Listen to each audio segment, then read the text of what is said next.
J'ai voulu faire la miniature de ma vidéo. J'ai littéralement fait tomber tous mes livres. Il y a des séquelles. Mon Dieu. J'ai déglingué tous mes livres.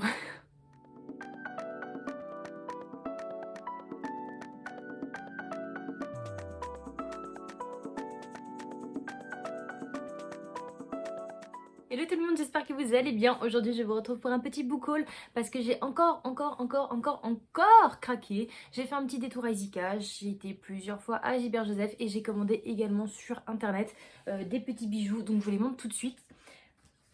Je vais commencer déjà par des BD parce que j'ai commencé quand même, Je suis dans mon mood BD, roman graphique en ce moment et je me suis dit que j'allais en commander quelques-unes.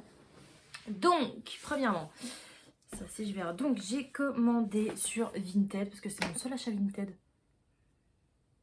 Là en sachant que c'est un book haul de février-mars.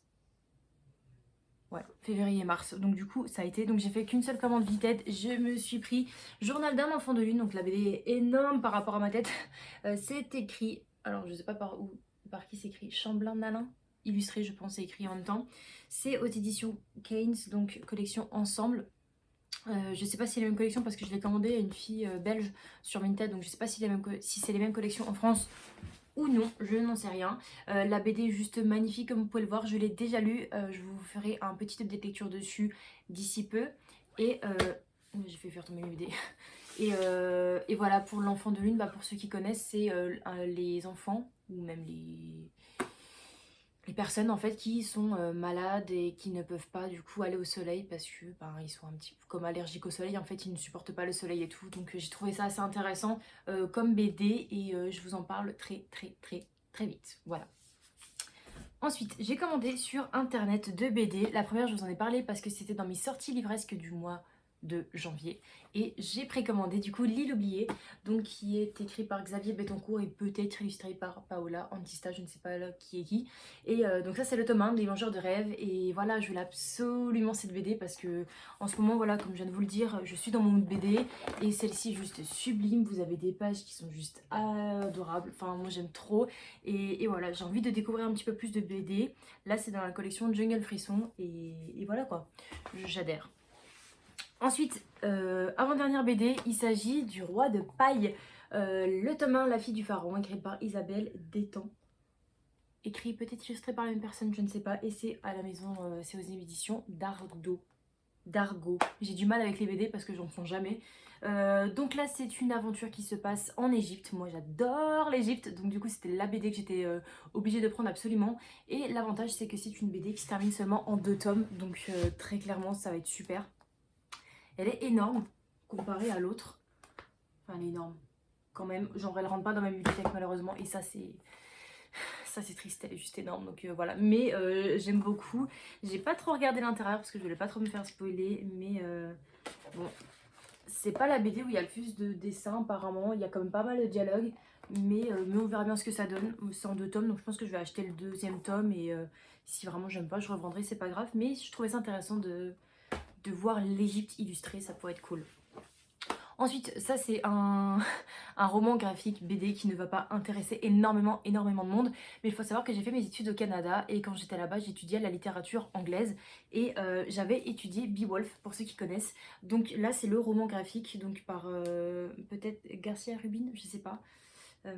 Voilà, donc on est clairement dans un roman BD graphique qui est très gore, très dark. Voilà, il faut savoir que c'est pas ce qu'il y a de plus gai et de plus féerique cet ouvrage Beowulf. Mais voilà, je l'avais étudié, c'était dans un anglais un peu difficile à comprendre. Et je l'avais étudié il y a grave longtemps mais ça m'avait intéressé, donc je me suis dit bah, pourquoi pas le découvrir en roman graphique avec des images, des illustrations et tout, ça pourrait être cool.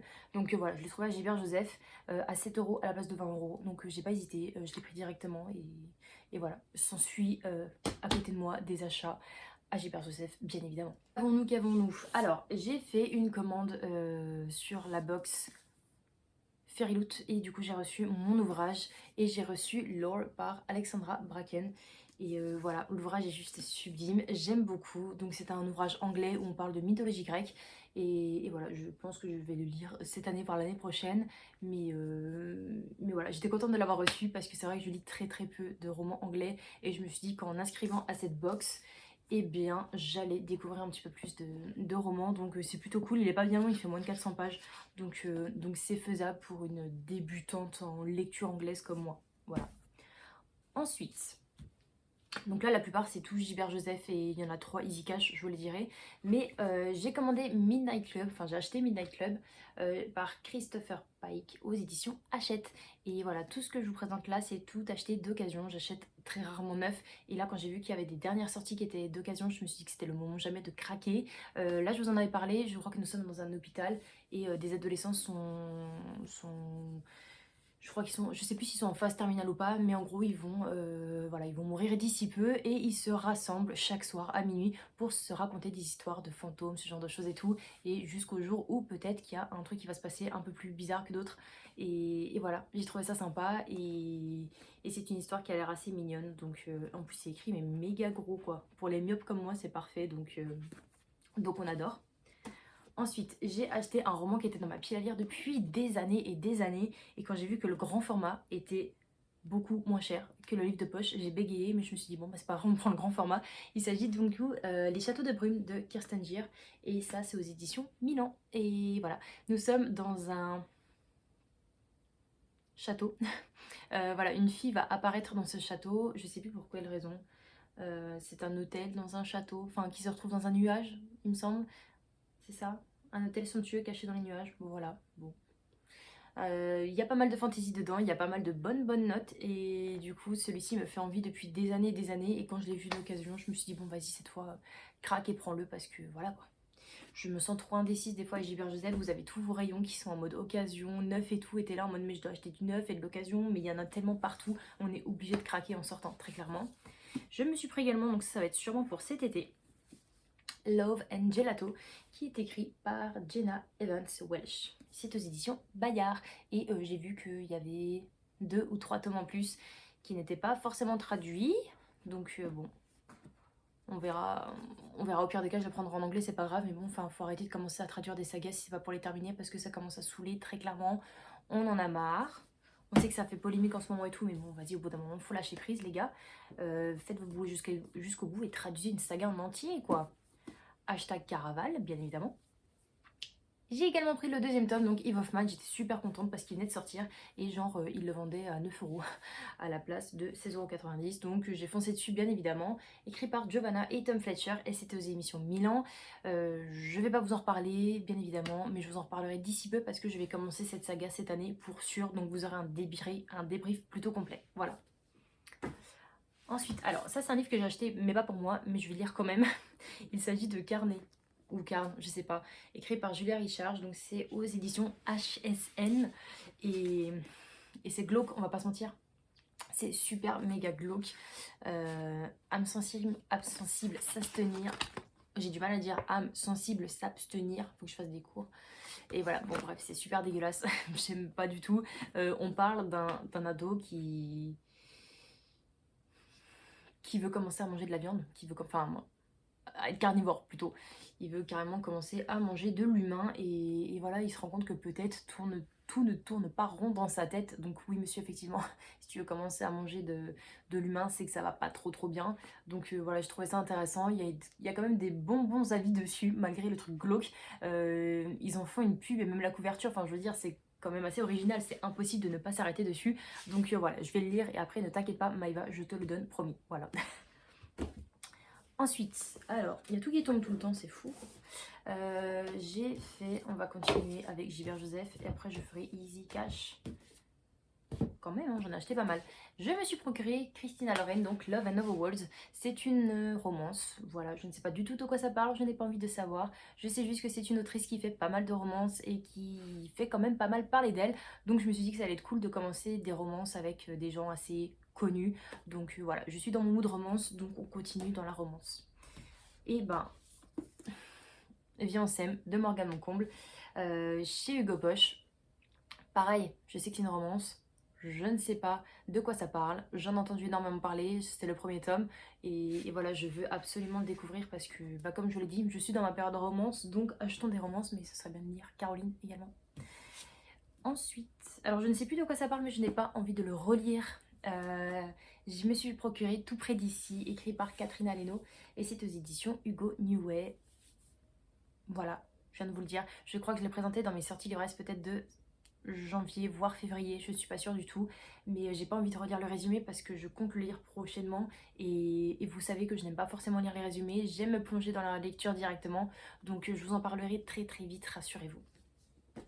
Et enfin le dernier livre que j'ai acheté, pas ce mois-ci, mais à Gilbert Joseph, il s'agit de Octobre de Soren Svestrup, le labellon SS. Voilà. C'est aux éditions Le Livre de Poche et ça, bah, je vais le garder pour cet hiver. Voire cet automne, je sais pas. Mais c'est un thriller. Et non, c'est pas Piketty Bookin, c'est Ice Kitty qui en avait parlé. Donc je me suis dit pourquoi pas tenter et tout. C'est un joli bébé quand même. On est sur 730 pages. Il fait son poids aussi, rassurez-vous, mais voilà, j'ai trouvé sympa, je sais pas du tout de quoi ça parle, je n'ai pas envie de savoir, mais je me fie énormément aux avis sur des personnes qui lisent les thrillers, parce que des fois les thrillers c'est bien de se plonger sans forcément savoir de quoi ça parle, parce que la plupart des résumés, ça nous spoil, genre on va dire 75% du livre, et on déteste ça, bien évidemment. Ensuite, eh bien, mes derniers craquages se sont faits à Easy Cash, et voilà, j'en ai fait que 3, donc ça reste raisonnable par rapport à tout ce que je vous ai montré. Le premier temps, Aurélie Valogne, la cerise sur le gâteau, parce que j'aime Aurélie Valogne et que je veux découvrir ses prochains romans, donc on l'ajoute à la pile à lire. Je me suis procuré également un Agnès Ledig, on en regrettera plus tard, parce que j'avais adoré un autre de ses romans, et je crois que j'en ai plus dans ma pile à lire, donc je me le suis procuré. Il est tout petit, donc c'est plutôt cool, il était à 3 €, donc j'ai foncé directement. Et le dernier, alors là j'ai le seum, parce qu'apparemment c'est un genre de tome 2.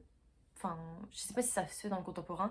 Mais bon, je me suis procuré celui-ci. Donc, la vie est facile, ne t'inquiète pas, de Agnès Martin Lugan. Voilà. Et, et voilà, quand je l'ai rentré sur mon livre addict, apparemment, il y en a qui m'ont, enfin, il y en a qui m'ont dit. Sur livre addict, il y a marqué 2 et il y avait le tome 1 avant. Donc, bon, soit je me procure le 1 avant, soit je lis en décalage. Enfin, je sais pas si c'est possible ou pas, mais on va regarder ce qu'on peut faire en tout cas. Il est tout fin, il est tout petit, il fait 250 pages et j'en ai entendu énormément parler. Je crois que c'est un genre de feel good, donc ça peut être top pour cette année parce qu'on est toujours dans une année de confinement et qu'on a besoin de se sortir un petit peu les idées de la tête, donc ça pourrait être pas mal, voilà, tout simplement. Ça y est, je vous ai tout montré, donc j'espère que ce petit book haul vous aura plu. N'hésitez pas à me dire lequel vous tente le plus parmi tous mes nouveaux craquages. Et voilà, je vous souhaite de passer du coup une très bonne fin de semaine, un très bon week-end, et on se dit à la semaine prochaine pour une nouvelle vidéo. Bye bye!